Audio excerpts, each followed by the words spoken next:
Semakin berkembangnya peradaban manusia, semakin beragam pula kebutuhan manusia. Ini dapat dilihat dari aspek bangunan konstruksi.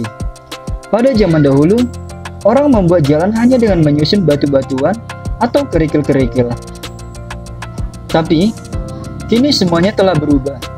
Manusia berusaha membuat jalan sebagai sarana transportasi dengan kualitas yang baik dengan menggunakan teknologi rekayasa guna memenuhi kebutuhannya. Pembangunan dalam setiap bidang yang berhubung dalam teknik sipil, dimulai dari bangunan gedung, jembatan, jalan, dan bangunan lainnya, tidak akan terpisahkan dari bahan yang berasal dari dalam perut bumi, mulai dari batuan, batu bara, minyak bumi, sampai berbagai macam mineral yang langsung digunakan maupun yang diolah terlebih dahulu. Untuk itu, dalam kesempatan ini, saya akan membahas tentang baja. Dan sebelum saya lanjut, jangan lupa subscribe channel Insinyur Sipil ini ya. Masalah ini diangkat karena ingin mengetahui jenis-jenis baja, proses pembuatan baja, serta syarat apa saja yang harus dipenuhi oleh baja sebagai bahan pembuatan baja. Bertitik tolak dari latar belakang masalah di atas, timbullah suatu permasalahan, dan menjadi suatu dorongan bagi saya untuk melaksanakan suatu analisa tentang jenis-jenis baja, proses pembuatan baja, serta persyarat apa saja yang harus dipenuhi oleh baja. Baja sendiri adalah logam paduan dengan logam besi sebagai unsur dasar dengan karbon sebagai unsur paduan utamanya. Kandungan unsur karbon dalam baja berkisar antara 0,2% hingga 2,1% berat sesuai grade-nya. Fungsi karbon dalam baja adalah sebagai unsur pengeras dengan mencegah dislokasi bergeser pada sisi kristal atom besi. Tanpa karbon ini, maka struktur kristal dari besi murni tidak memiliki resistensi antar atom dan akan saling melewati satu sama lain. Unsur paduan lain yang biasa digunakan selain karbon adalah titanium, krom, nikel, vanadium, kobalt, dan tungsten. Penambahan kandungan karbon pada baja dapat meningkatkan kekerasan dan kekuatan tariknya. Namun di sisi lain, membuatnya menjadi getas, serta menurunkan keuletannya. Baja tahan karat atau lebih dikenal dengan stainless steel adalah senyawa besi yang mengandung setidaknya 10,5% kromium untuk mencegah proses korosi atau penkaratan logam. Kemampuan tahan karat diperoleh dari terbentuknya lapisan film oksida kromium, di mana lapisan oksida ini menghalangi proses oksida besi. Stainless steel sering digunakan dalam perlengkapan stainless steel untuk industri makanan. Adapun beberapa sifat-sifat baja secara umum adalah memiliki keteguhan, yang artinya mempunyai ketahanan terhadap tarikan, tekanan, atau lentur. Kemudian memiliki elastisitas, yang artinya kemampuan atau kesanggupan dalam batas-batas pembebanan tertentu sesudahnya pembebanan ditiadakan kembali kepada bentuk semula. Kemudian yang ketiga, kekenyalan atau kelihatan, yang artinya kemampuan atau kesanggupan untuk dapat menerima perubahan-perubahan bentuk yang besar tanpa menderita kerugian-kerugian berupa cacat atau kerusakan yang terlihat dari luar dan dalam untuk jangka waktu yang pendek. Kemudian yang keempat, kemungkinan ditempa, yang artinya sifat dalam keadaan merapijar menjadi lembek dan plastis sehingga dapat dirubah bentuknya. Kemudian yang kelima, kemungkinan dilas, yang artinya sifat dalam keadaan panas dapat digabungkan satu sama lain dengan memakai atau tidak memakai bahan tambahan tanpa merugikan sifat-sifat keteguhannya. Kemudian yang keenam, kekerasan, yang artinya kekuatan melawan terhadap masuknya benda lain. Kelebihan baja sendiri memiliki kuat tarik yang tinggi, hampir tidak memiliki perbedaan nilai muai dan susut, bisa didaur ulang, tidak dimakan rayap, dibanding stainless steel lebih murah, dibandingkan beton lebih lentur dan lebih ringan, kemudian dibandingkan aluminium lebih kuat. Sedangkan kekurangan baja sendiri ialah bisa berkarat, lemah terhadap gaya tekan, tidak fleksibel seperti kayu yang dapat dipotong dan dibentuk berbagai profil, tidak kokoh, dan tidak tahan api. Proses-proses pembuatan baja sendiri ialah yang pertama, proses konvertor. Proses konvertor sendiri terdiri dari satu tabung yang berbentuk bulat lonjong dengan menghadap ke samping. Sistem kerjanya yang pertama, dipanaskan dengan kulkas sampai kurang lebih 1500 derajat Celcius. Kemudian dimiringkan untuk memasukkan bahan baku baja. Kemudian udara dengan tekanan 1,5 sampai 2 atmosfer dihembuskan dari kompresor. Kemudian yang keempat, setelah 20 sampai 25 menit, konverter dijungkirkan untuk mengeluarkan hasilnya. Proses Siemens-Martin menggunakan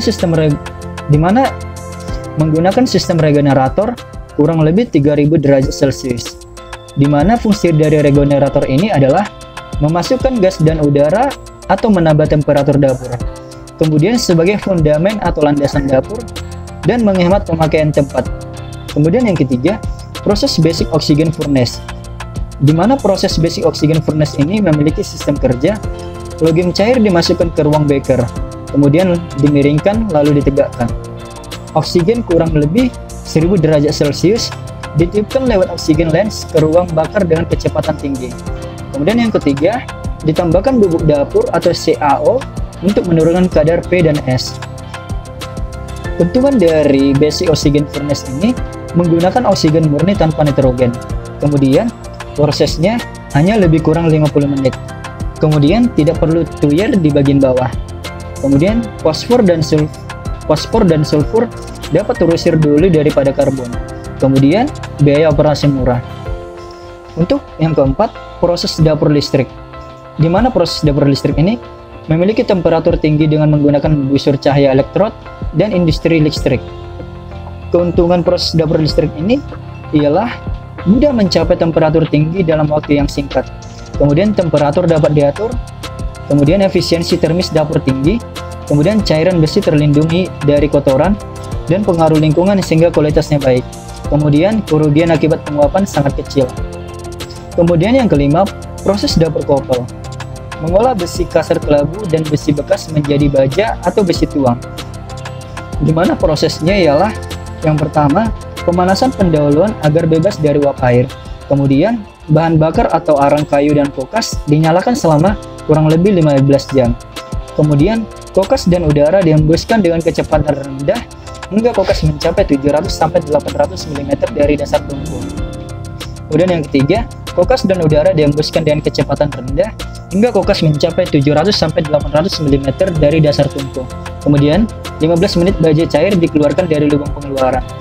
Kemudian yang keenam, proses dapur cawan, di mana proses dapur cawan ini memiliki cara kerjanya.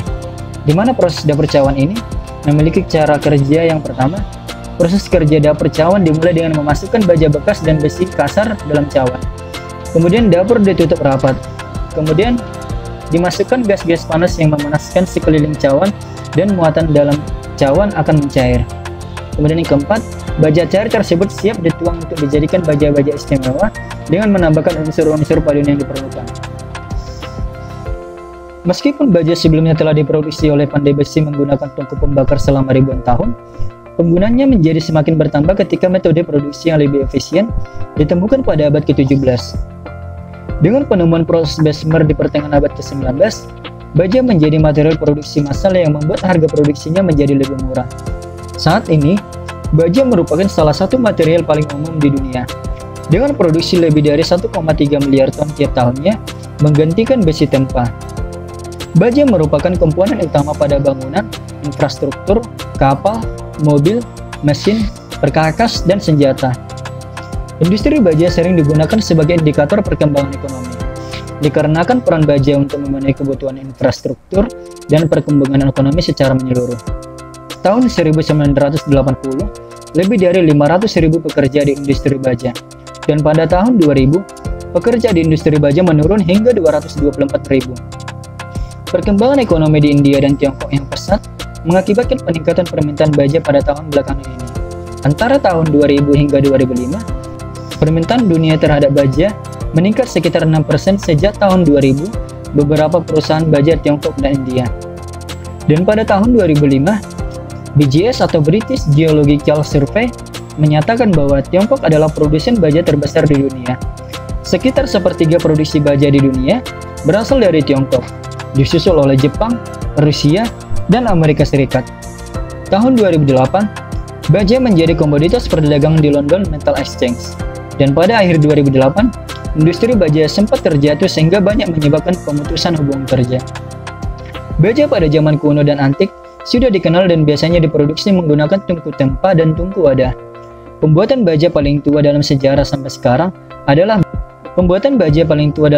sampai sekarang adalah beberapa keping berkarkas besi yang digali dari sebuah situs arkeologi di Anatolia dan berusia hampir 4000 tahun lamanya, bertanggal 1800 sebelum Masehi.